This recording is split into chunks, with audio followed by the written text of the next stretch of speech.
সময় কত তাড়াতাড়ি কেটে যায়, তাই না বলো? এই তো সেদিন আগে আমাদের নতুন বাড়ির প্যান্ডেল শুরু হয়েছিল। এই তো সেদিন আগে মা মিস্ত্রিদেরকে ডিরেকশন দিচ্ছিল।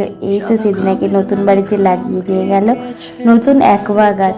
আর কালী পুজো তো সবে সবে শেষ হয়েছিল, তাই বিসর্জন বাকি ছিল।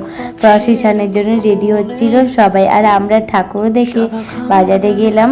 আমাদের গৃহপ্রবেশে রাধাকৃষ্ণ আসবে, তার জন্যে ভুসিমাল বাজার করতে। সেখানে গিয়েও অনেক কিছু ভেবে অনেক চিন্তা ভাবনা করে কিনলাম। সব কিছু একদম নিখুঁত করার চেষ্টা করেছিলাম আমি, মা, বাবা আর বাড়ির সবাই মিলে। আর এই তো সেদিন আগে গেলাম বেনে বাজার করতে। বেনে বাজারের এত বড় একটা লিস্ট। আর তারপর কিনে এনেছিলাম বাড়ির সকলের জন্য জামা কাপড়। আমি না, মা বাবার সবাইকে দিয়েছি। দাদু, ঠাকুমা আর ঠাকুরের যেসব শাড়ি, ধুতি এসব লাগবে সেই সব নতুন বাড়িতে আলাদা করে রাখছিলাম। বাড়ি গোছ গাছও শুরু হয়ে গেছে।